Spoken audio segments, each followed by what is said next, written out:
We're getting ready to welcome Dick Olson as he shares the history of the Olson family's involvement in the lumber, dray, and building material business in Washburn. Which category will his story belong to? Events and eras? Certainly. In fact, in 132 years, they've been part of many historic eras. How about the category of places? Well, is there anyone here tonight that couldn't direct a stranger to the location of Olson Building Materials business? Or could anyone picture our Main Street without that big red building there? So, events, places, yeah, but tonight's presentation fits within the people category too. Olsons of today and Olsons of yesterday, and the people who are and were connected with those generations of Olsons. I can't wait to hear these stories. Please help me welcome Washburn's own Richard Olson.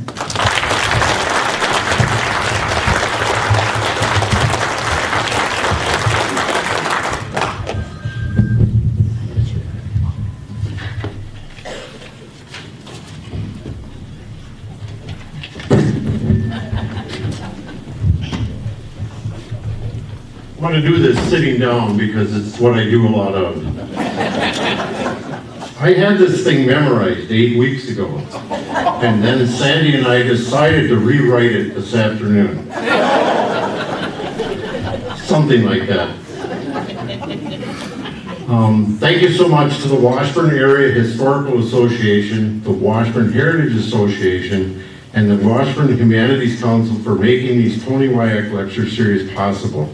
When I was first asked at one of these meetings, I was trying to say yes, and somebody in an orange sweater said no. Anyway, I think I won somehow, but she was very helpful. Welcome and good evening, wide awake citizens. I hope this presentation will not reverse the fact that you are wide awake. Most of you know me. I'm Dick Olson Jr., and along with my two brothers, Bill and Tim, we own Olson Building Materials Incorporated. We are the 4th generation of Olsons to operate and attempt to make a living there. And by the size of my pants, I think we're doing okay. And Billy's also. We are the oldest family-run business in Washburn, having survived 130 years. Many 5th-generation Olsons have worked for the company, but so far none have taken the bait. I assume that we all have family history and storylines as interesting and as rich as mine, but I have the stage tonight, so you're going to hear mine, at least as it relates to Olson Building Materials. On your program, this presentation is titled The Olson Brothers Family Stories, which is somewhat true. But here's the real scoop, according to Sandy and me. Note, all information in this presentation has been fact-checked for the truth by researchers at CSI SANDO.check.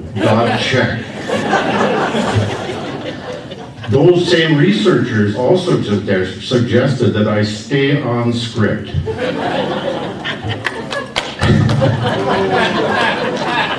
I'm sincerely thanking my wife for keeping me on task and for doing research, editing, and typing. I believe only a few terse words were said, and divorce was only mentioned twice.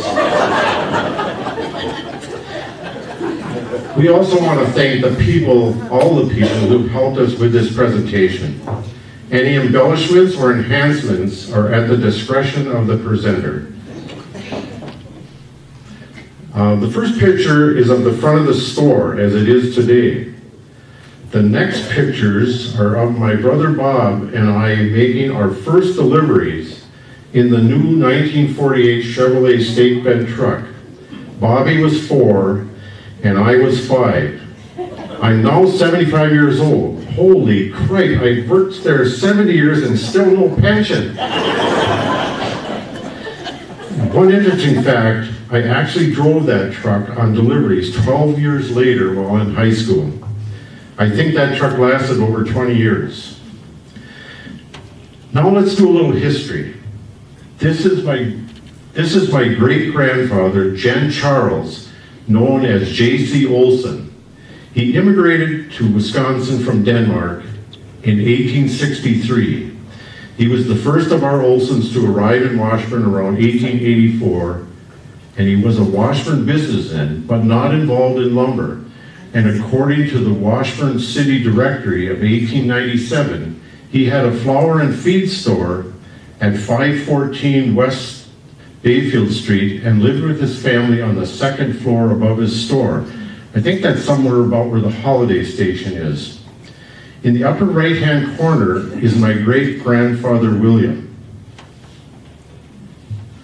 This is William Charles Olson, born in Oshkosh, Wisconsin in 1866. Billy, as he was later called, arrives in Washburn with his father, J.C., in 1884 at the age of 18. This begins the story of William Olson Lumber and Dray. Billy first worked for his uncle Pete Nelson in the hardware store. This hardware building was in the block across from the Legion Flag Park, and every business in that block burned to the ground in the Great Fire of September 1888. As a young man, Billy also worked in the woods and on the docks. A side note to that fire, another great-grandfather of mine, Richard Dick Greenwood, husband of librarian May Ann Greenwood, lost his Washburn meat market in that same fire. My great-grandfather Billy was married in 1890 to Mary Anderson of Amory, and they had 4 children, the oldest of which is my grandfather Elmer Olson.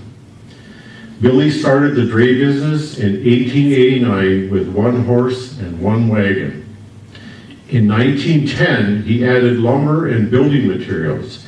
He was also associated with D.J. Estabrook in the furniture and undertaking business. And he also was a realtor, and I'm not sure what those two have in common. Billy's first cousin, Olaf M. Olson, starts working with him in 1892 as an employee, not as a partner.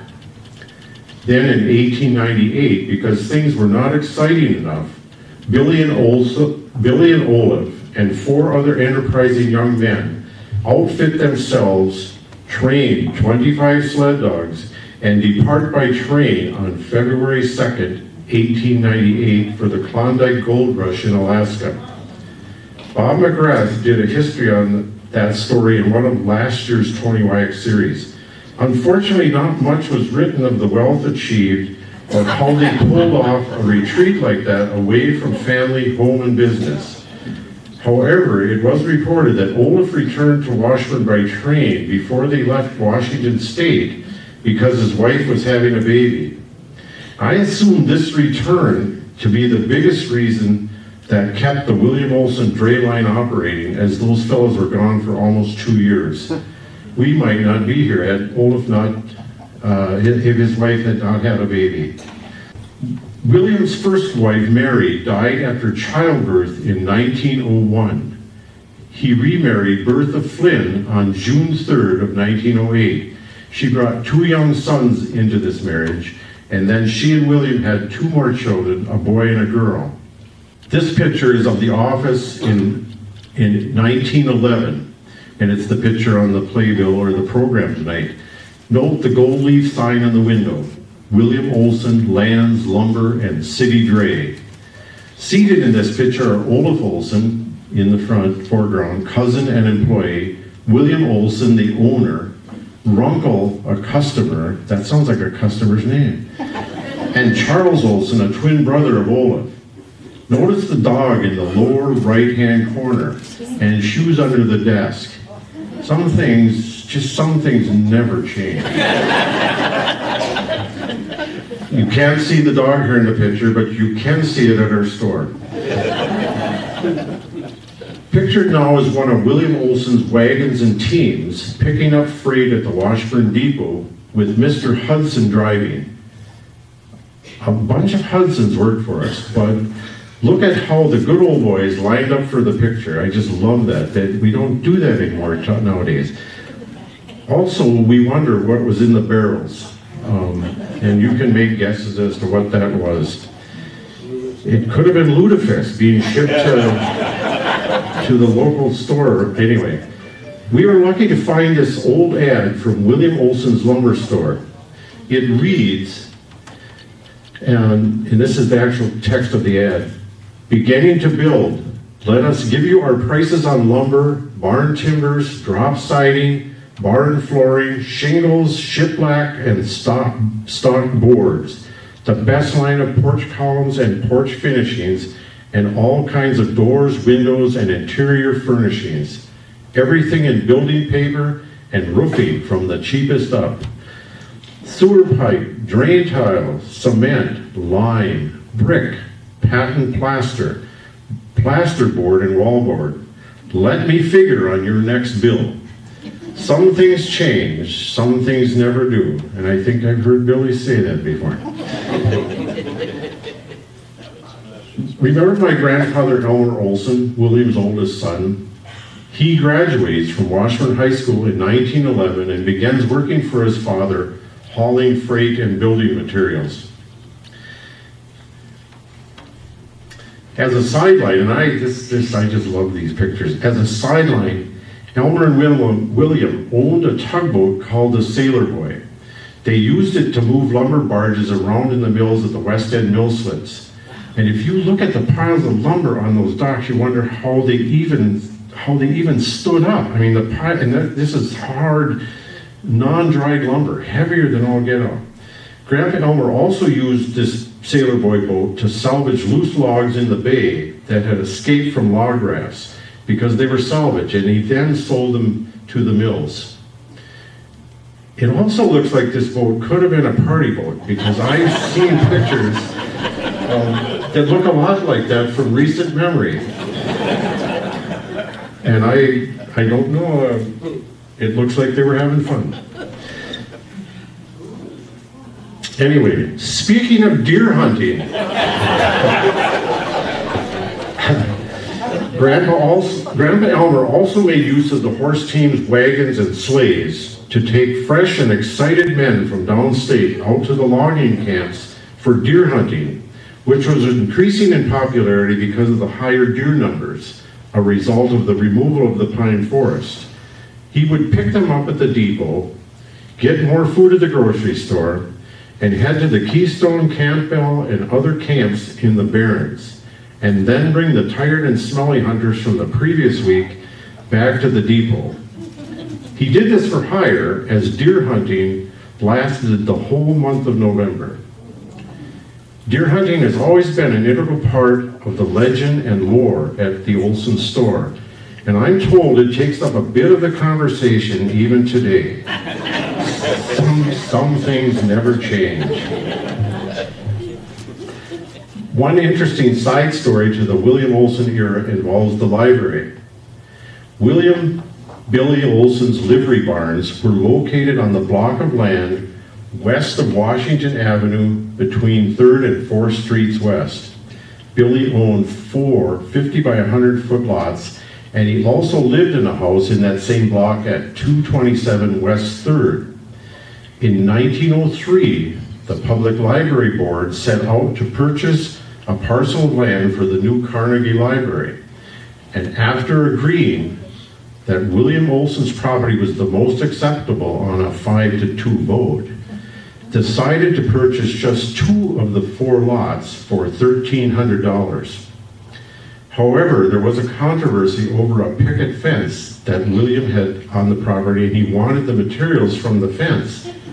The library board thought it came with the property and at a special meeting decided to offer to William for $25. He responded and said $25 is just too much, he would only give them 20.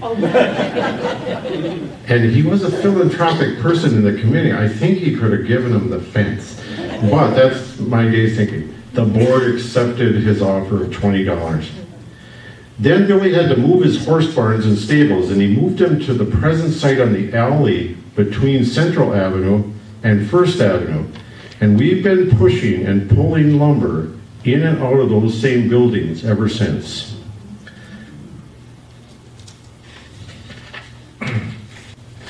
A very sad story brings the William Olson lumber and dray era to an end. At his death on January 7th, 1917, I'm going to read a few excerpts from the Washburn News and Itemizer paper of that week. Washburn loses a prominent citizen. William Olson, who has been identified with Washburn's growth for over 30 years, ends an active life. Funeral services held Friday afternoon. A gloom was cast over the entire city early Monday morning when the sad news, which brought genuine sorrow to all, was given out that William Olson, or Billy as he was all more familiarly known by everybody, one of Washburn's foremost and highly respected citizens, had put an end to his useful career by shooting, a rifle lying at his feet being mute evidence of what had caused his death. His cousin Olaf Olson, who had been his most faithful and confidential employee for over 25 years, found the lifeless body of his old pal and employer a little before 7 a.m. in the morning. A short time after the tragedy, Coroner Amos Hansen was called and took charge of the body. Intimate friends think despondency over ill health and failing eyesight can be attributed as the probable cause of his rash act. His eyesight had been failing him for some time, a cataract having formed over one eye, causing blindness, and the other was similarly affected and was the cause of a great deal of worry. He had just recently consulted a specialist, and it is assumed he did not receive any encouragement. Mr. Olson was heavily interested in Western pine, and at the time of his death owned 3 sections of variable timber besides being interested in a Western lead mine.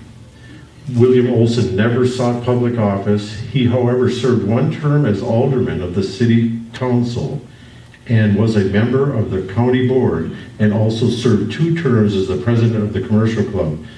William Olson was a power in the business activity of our city, which dates back from the time of his launching on a business career. There has been no man in Washburn's history that has ever been more loyal to the city. He was always proud to call his home. He grew up with Washburn and always maintained its highest standard of citizenship.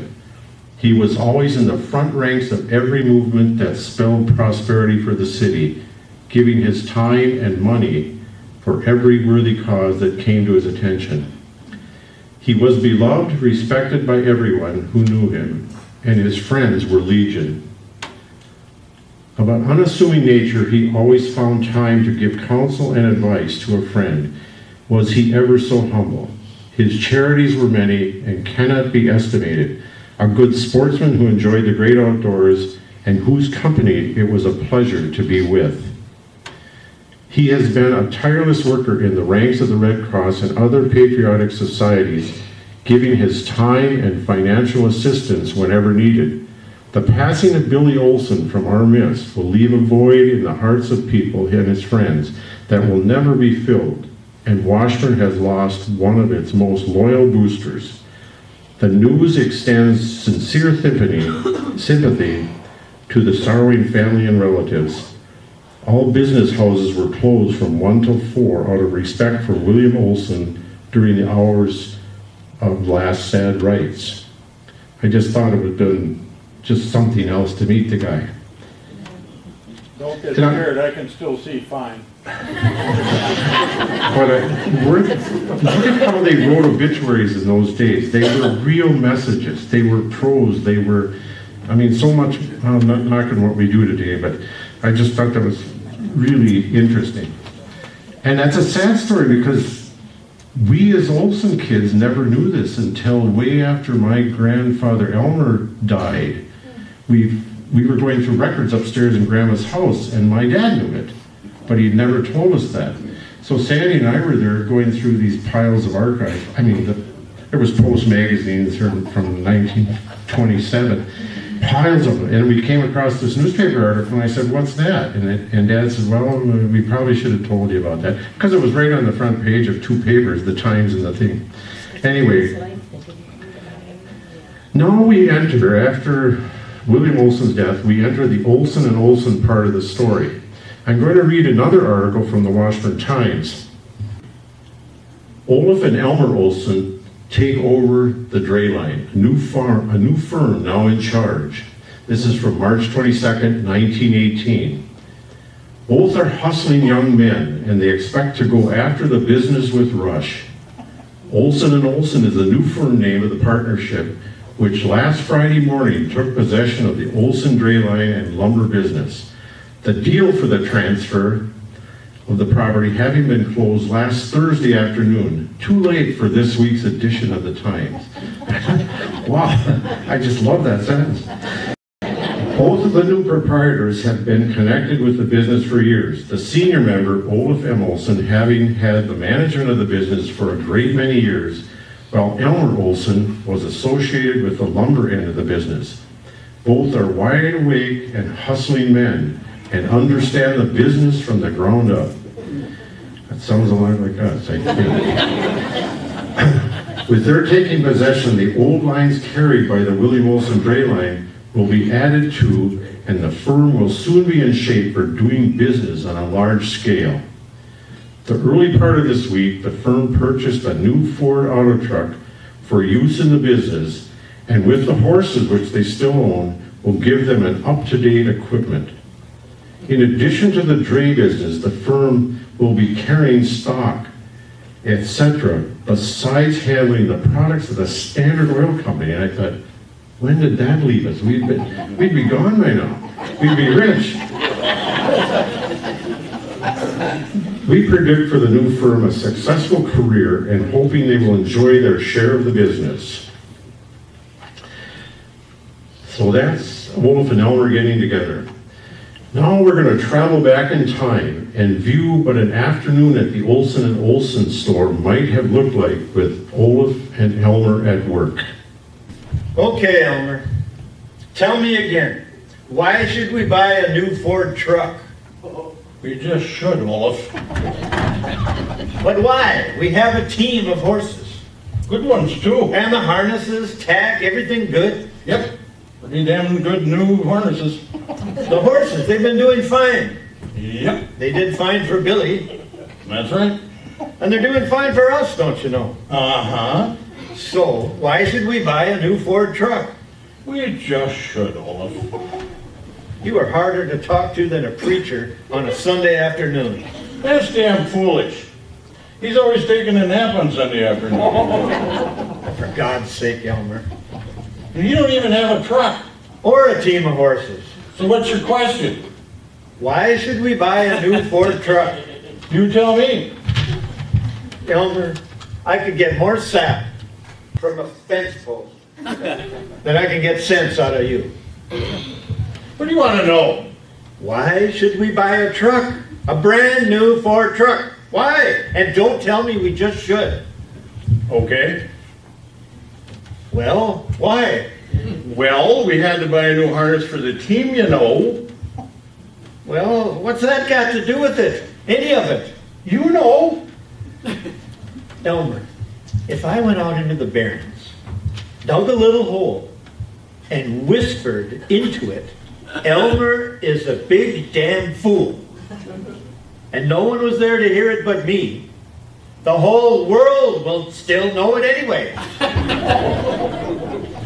You don't have to be insulting me just because you can't figure anything out. Oh, Lord, why me?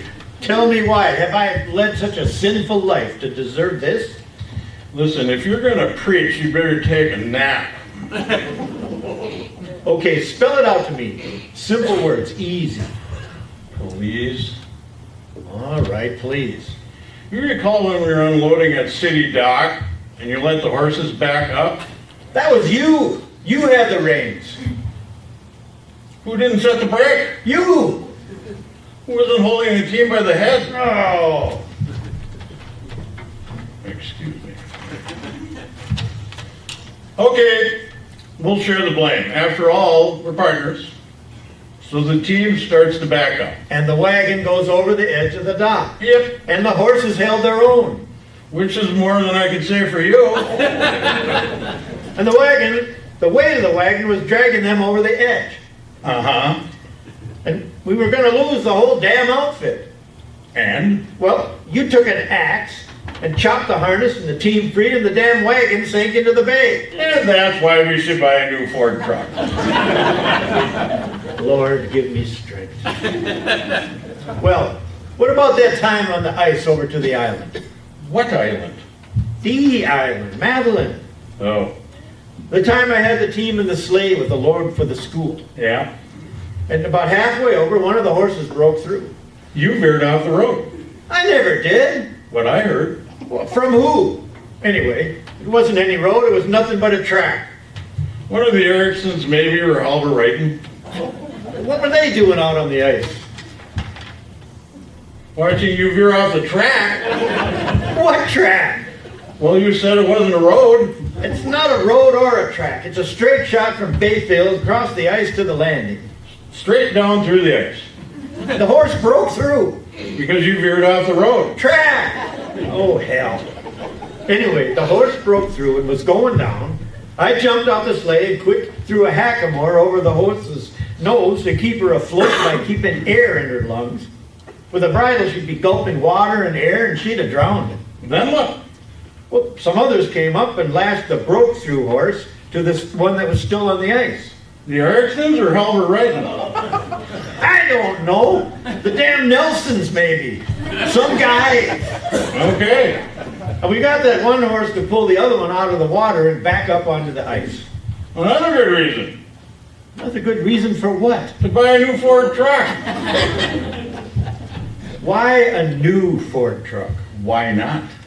Because it'll be expensive. Cheaper in the long run. How? Won't be buying and fixing the problems the previous owner didn't take care of. And? Won't have to replace any sunk wagons or horses or chopped up harnesses. Well, one thing I know for sure. What could that be? The horses always start on a cold morning, and they don't care if the streets and alleys are plowed. Yep.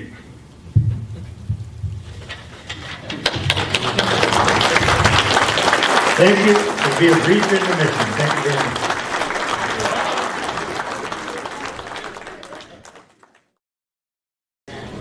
That's Elmer and Olaf in the office, right where Renee served us salad one time, a number of years ago. That's where you went with your order, right to where their desks are. This new partnership, Olson and Olson, operates from the original office of William Olson, which was located in the parking lot between the Time Out Cafe and the Firehouse, or Mike's Bar, as many of you remember. And it burned to the ground one night in 1921. Although not much info was found by us about that story. Not that it wasn't there, but we didn't go looking. The story goes that Grandpa Elmer, and he told me this story many times in my life, walked to work every morning, and as he passed the Dorothy Nelson residence on 3rd Street, she said to him, "Elmer, where are you going to put the key this morning?" As her husband was on the fire department and knew of the fire. No one had informed Elmer of the fire, and upon arrival at the site, all that was on the smoldering lot was the safe. It's the same safe as in the 1911 picture and the 1922 picture of this office and the one that's behind me to this day. And it's just packed with money.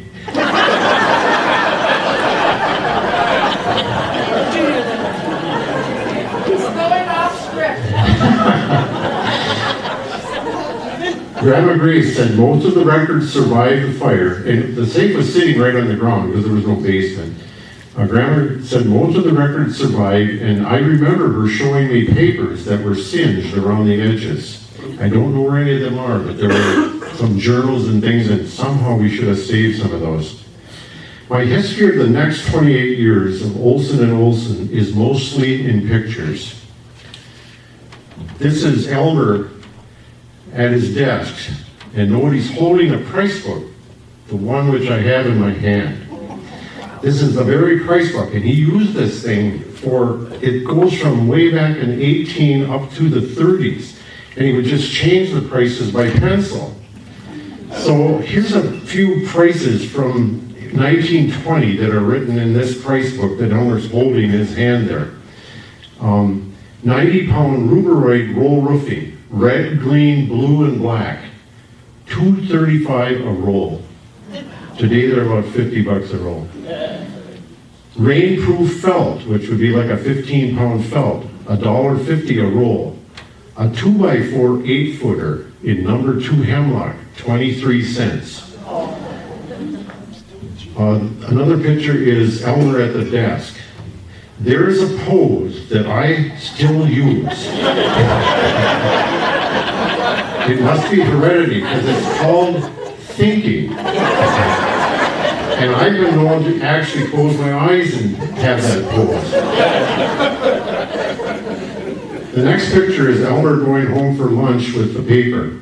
They closed the store every day at noon, almost like religion. I mean, if there was a carpenter there, they said, we'll be back in 1 hour. And Elmer went home, my dad went home later as he worked for him, but they literally, Grandma Grace would go home at 11 and cook Elmer his full dinner for the day, not just lunch. This was dinner. He ate dinner in 20 minutes, and he was on the couch in the living room for about 30 minutes, and then went back to work. And I thought, Dave, what are we doing today? We're nuts. We shouldn't be doing that. This is Elmer's car in front. Anybody here can remember what store was next to or west of that office building? When I was a kid, I think it was the little jewelry store. But it didn't look like that. The next picture is a remodel of the front of the store. And I remember that as a little kid, they put up those new Olson letters, painted the thing. Torolf Thompson painted it. I was a little kid, and I was wondering how the heck that big fat Norwegian could be on that plank painting up there. The truck, we're not sure if it was an Olson delivery truck, but probably was because they wanted to take a picture of all their wares in the new front of the building. Then next, this is a long ways after, the Good Time Fire of March 2008 consumed that old office building. This makes the second Olson office building to be destroyed by fire in that same block.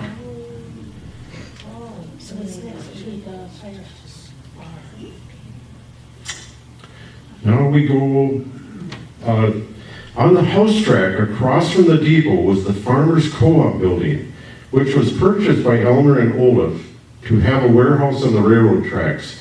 We growing up called it the block warehouse and used it for sheetrock, roofing, insulation, and later on Whirlpool appliances. It now belongs to Dale Rouge. I wrote something in here, one funny thing, but I don't remember what it was now. I remember unloading so many things off cars and sheetrock down ramps into that building over my years. The next picture is just some of my grandpa and grandma. That's Elmer and Grace. That's Elmer, Grandpa Elmer, and their house where Billy Olson lives today, because he couldn't figure out another place to live, so he just moved in where the family was. I think he got a deal on it, too. Throughout the 30s, 40s, 50s, and 60s, Olson & Olson was in the coal hauling business and delivery business. They delivered coal to the schools, the stores, the residences all in town. We had one dump truck. It was a 5-yard truck. There was a number of them. This is one of the older ones. And it's at the DuPont duplex on 3rd Street and 2nd Avenue, which is still there. My memory of drivers that drove that truck were Roy Sanger, Norm Strum, and Tut Hebert. I could tell a fast story. It's Bill Anderson from the grocery store, not Silly Billy from the other place, but Bill Anderson from the grocery store ordered coal one morning, and Tut went down at about 11 o'clock, filled the truck at the coal dock, got the weigh ticket, brought it up to the store. My grandmother would take that ticket and make an invoice, or my grandpa would, immediately, and then they would put it in the mail. So Grandma's going home at 11 to cook full supper, full dinner for Elmer. But Elmer makes the ticket out just prior to 11, gives it to Grandma. She goes to the mail, puts it in the mailbox, picks up the mail, and Tut goes home to have lunch for that hour. In the meantime, Billy Anderson leaves the grocery store, picks up his mail, which they put right in his box. He got the bill for 5 tons of coal, and he called the store, and I think I was there. He called the store, and he said, how can I get a bill, and I haven't even had the delivery yet? And Tut's home sleeping probably, you know, and I thought, if we could get our billing done that fast nowadays. So I know when we got out of the coal business, probably in the 60s. These pictures are of Elmer and Hagbart Peterson. They're good friends, fellow boat builders, and Hagbart is Mike Pedersen's grandfather. Mike said a story, and I think we've heard things like this. Hagbart said he used to allow 45 minutes to go to Olson's to get 2 2x4s and 1 1x4. And by the time he got home, he knew where it was cut, when it was cut, what train it was shipped on, and how to use it. Another thing in the next picture is, look at how well they mowed the lawns in those days. The sheds up above are from the old lumber days the old horse days of William and Olaf. And that's Olaf's house on the left side. He lived really close to work. And I got some stories about the hayloft and etc. Oh, there's one story I forgot. There's a story about delivering coal, and I was a coal trimmer. I would get sent down the library coal bin, and Tuck would be outside dumping it in, and I had to shovel it back against the wall. Then there's some other stories about the coal bin that I could tell, but I can't tell them here.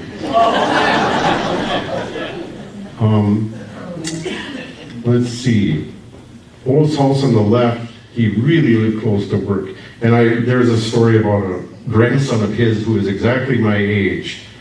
And he gave me some stories about that, the molding rack and things, because he was a little kid, he would play upstairs there. I never really knew him until 10 years ago. It's a whole other, I could tell a whole story about that overnight.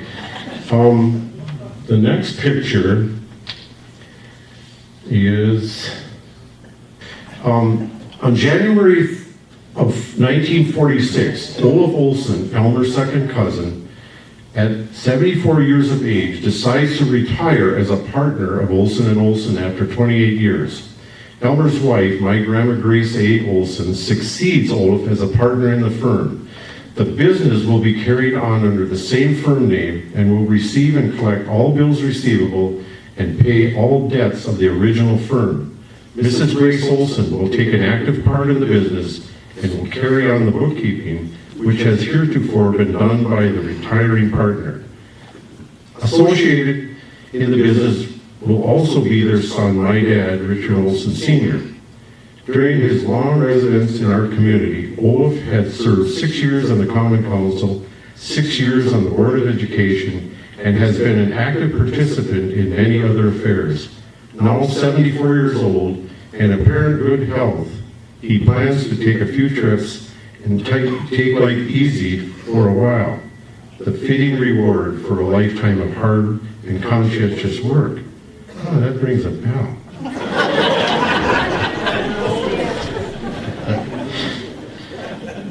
Now enters my father, Richard Olson Sr. Having been discharged from the Navy after World War II and being married to Shirley Ann Walker Olson, with 2 sons, Dickie and Bobby, Dad gets involved in the business. I should have got pictures of my mother. There's some pictures of her. Oh man, I know my dad had 6 kids. It's a picture of Mom and Dad at the office. Mother didn't work there, but she probably went down to see if there was any money. Similar stories have happened in more recent memory. This is Dick Senior and Elmer at the plywood rack in the back room in 1950. You can't believe how straight Grandpa Elmer made us pile plywood and lumber. I mean, he literally stood, and he was a nice fellow. I loved him dearly. He was But he was a straight guy, and nobody's replaced him since. Billy might be close, but not. This is Grandpa Elmer's new Dodge, and 1953. The lumber sheds are in the background. The skating rink building, I think, was brought in by DuPont and placed on the skating rink, which was between our lot there and the DuPont Club. It's the present site of our office and display room today. And the sheds were still in that pretty much shape. Oldest house there, he probably died by that time. But notice the grass cutting is still immaculate. Really up to date. Now, sometime in 1950, Grandpa Elmer and Dick, my dad, Dick Sr., buy the timber on the south side of Westgate Road, where Butch and Kelly Warren live now. It was a boreal forest of yellow birch and large hemlock, and they had the trees cut and hauled down to the lumber yard to be sawed and dried. Harry Coogie from the Angle Road brought his sawmill to town and cut the lumber up that winter. Grandpa and Dad used some of the hemlock for framing the new Olson cabin at Sisquat Lake and had some of the birch made into moldings and paneling for the cabin. The remaining lumber was sold at retail. The cabin at Sisquat is a whole another story, but it has been an important part of the Olson family history for 70 years. And there were 6 pictures. It's just, my grandfather was there. In one of his pictures, he's trying to yell over the sound of the saw. And Grandpa was a real gentle man. The business continues as Olson & Olson until 1953, when Elmer, Grace, and Dick Sr. decide it's time to form a corporation. And they incorporated and changed the business name to Olson Building Materials Incorporated. It remains as such to this day. It started with Elmer as president, Dick Sr. as vice president, and Grace as secretary-treasurer.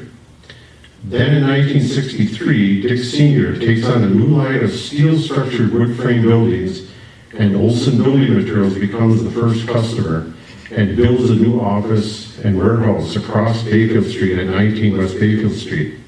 Shown are some of the pictures of it under construction. Notice the young workers, Dick Jr., Bob Old, Dennis Kirshner, Luke and Rudy, Bill Vino, Bud Badine, and others, and I can't think of all who worked on that building. Finally got it closed in by January, I think, of that year. We celebrated, we got it closed in before that, but we celebrated a grand opening in February of 1964 with Elmer, Grace, Dick Sr., Shirley, Bob Olson, Jim Olson being present, and myself. If you note, there's no dust on those shelves at all. And there's none today if you come in the store. So some things never change. We can write things in the dust now. Sadly, Grandpa Elmer dies in the fall of that year, 1964, and Grandma Grace and Dick Sr. carry on. I finished college at Superior in the spring of 1967 and joined the store, as we call it. I joined the store full-time, and Sandy and I and 2 kids, Karen and David, buy the house that we're still in, across from the courthouse next to the Bowmans. If your last name was Olson, you probably at some time worked at the store. Dickie, Bobby, Jimmy, Billy, Timmy, Tommy. And many 5th generations also, David, Jeffrey, Laura, Ryan, Peyton, Darrell, Noah, and others. Grandma Grace dies at age 83 in 1977. She was a grand lady. She just was tough. I remember one story. She used to go home at about 3:30 because she would get the bookkeeping done and go home to make supper. But I was on the fire department, and she had a green Chevrolet car that was fairly new.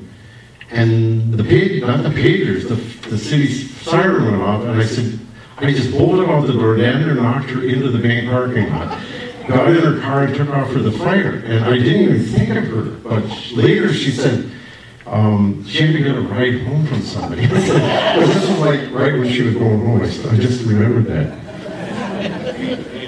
One cannot stop progress, and in 1988 we added an addition to the front for more display space. Unfortunately, I couldn't find any pictures of it. We filled in the overhang up there for 10 more feet of display and etc.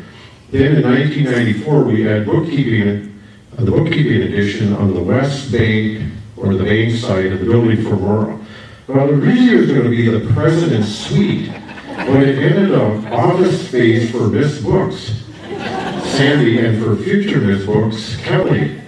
Other bookkeepers have been Rita Olson, Carolyn Sundberg, Cheryl Parks, helpers Jesse Lean, Laura Olson, and Michelle Bahi. A fifth generation, my son, David Olson, did most of the construction on that addition during the winter. My dad, Dick Sr., dies in May of 1991 at the age of 73, and with an agreement worked out with him before he died, Billy, Timothy, and myself buy out his shares and become equal owners. From here on out are some pictures of various facets of Olson building material history and archives. There's a bunch of pictures of trucks, and I don't know why I threw them in there. It turns out they're pretty boring, except there's, the Olaf and Elmer buying a truck, and the company just bought a truck, and it caused some consternation for me, and then I thought, I'm worth a new truck, so I bought a new truck. So trucks have always been a part of the building material business, and it's an ongoing necessity. Then I come to some employees. The one picture we found was Bill Niska, who worked with us for 30 years. He passed away a couple of years ago, and he was in charge of delivery in the shop and glass repair and paint and et cetera, and Bill was a dedicated guy. Another worker, John Peterson, who's here tonight, he hasn't passed on yet.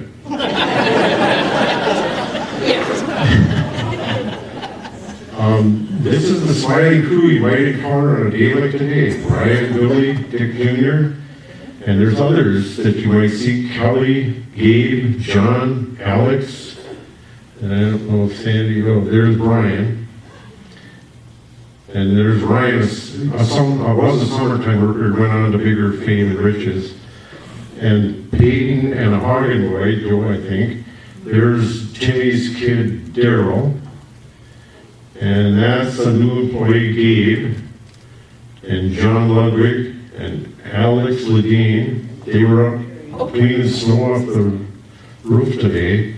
And there's Josh and Storm. Stormy greets everybody only one way, just scares the crap out of them. Now, the next thing, one thing Olson Building Materials has been, I don't know if we're famous for it, but it's in our grain, and we have not missed a homecoming float for many years. This float was, my dad always remembers working on it.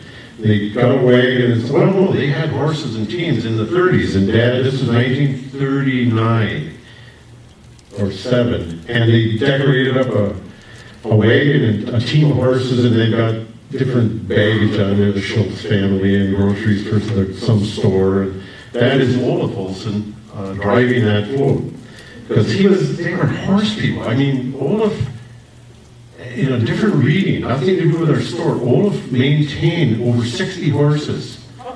Not in our stables or anything, but in separate stables. And I don't remember what for. But he was a horse guy, and when they had go somewhere, they got a horse. We just get in a car and turn the key on and go. This was an early homecoming float. The pictures are faded because they were out on a poster. It was a bug. And we were watching, I think we just said we're bugged about homecoming. And we built it over a Volkswagen, except we forgot to cut slits in the back where the air intake was. And it got so hot. Jimmy was down to his underwear and didn't know what else to do. But he made it down the complete parade route. This was one somewhere later than that. I know John may have had something to do with it. Tim Cheney, Billy. They made a big plank and a saw and pushed it down the street on a cart and just said, what did he say there? Have a ripping good time? Yeah. This was the whale. Have a whaling good time. And it's faded off too. We built it over a truck and made a big whale and just had a whaling good time. It had a tail, and I think the sign was on the tail. And we didn't get a good picture of that for this presentation. This was Cleon's duck. And that was over the forklift. And it started the parade, the duck was quacking, and the bill was going up and down, and somewhere halfway down the parade route, the bill broke, but the duck kept quacking. And I think, what did we say about that one? It was, homecoming's just ducky. This one, I don't know what year it was.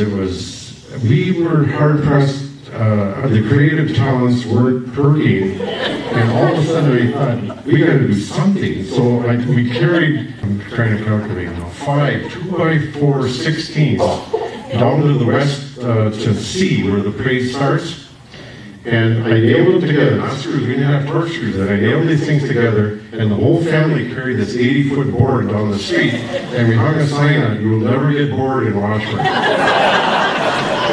And Sandy's carrying our youngest daughter, she's still a good looking chick. But we got down there, we're coming down the main street, and Doug Moe was in charge of the parade, and he said, you can't go in, you're not next. I said, get out of our way, Moe, we're down. And we went right in wherever we weren't supposed to be and came on the parade route. Let's see. Olson just go loony over at homecoming. And this was one that, right in the back is the only place we had. The underoats had the nuts and bolts. And you can infer whatever you want from that. But Olson's had the studs, so we had a pile of studs, and then you can infer anything you want from the guys in the chart. And we've been providing quality studs for 98 years.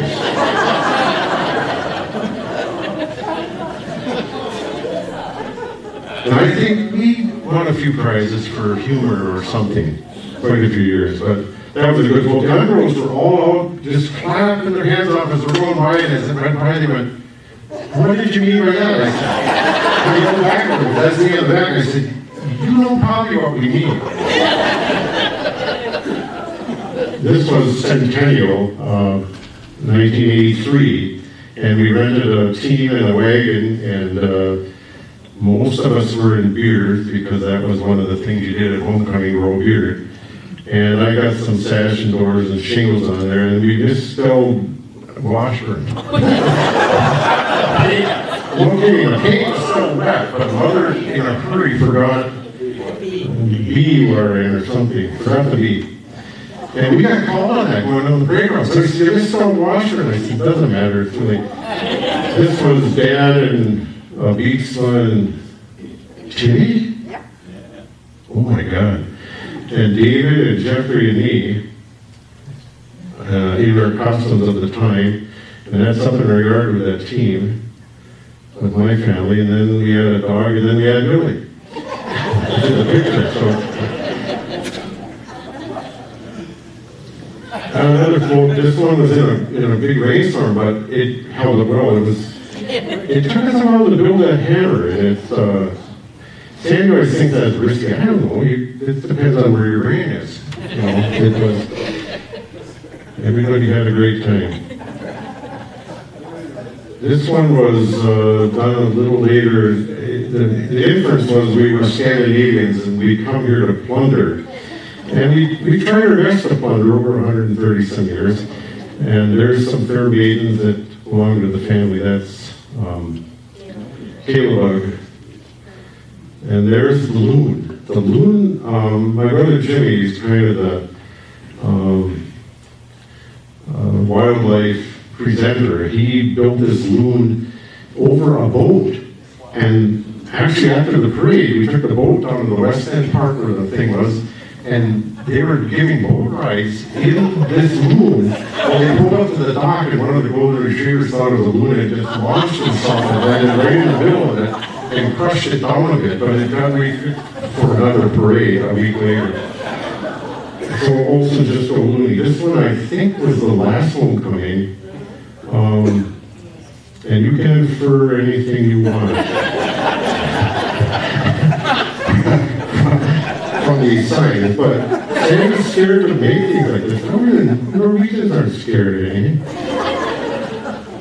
Except we're not exactly Norwegians.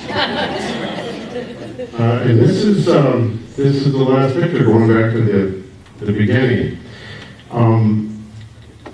One thing I didn't do, I did not get time to mention all the vendors and wholesalers. I mean, you could go on for the history forever, that supplied us with knowledge and materials to sell. But I strongly believe that the only reason we're still here is because of our willingness to share and give of our time and knowledge to help someone complete a dream or solve a problem. Another trait that all four generations have in common is a deep love for Washburn, as demonstrated by their varied commitments to community. And now,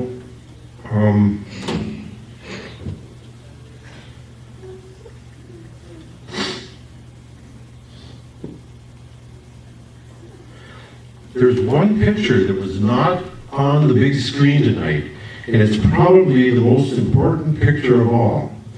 It's the one I'm taking of you right now.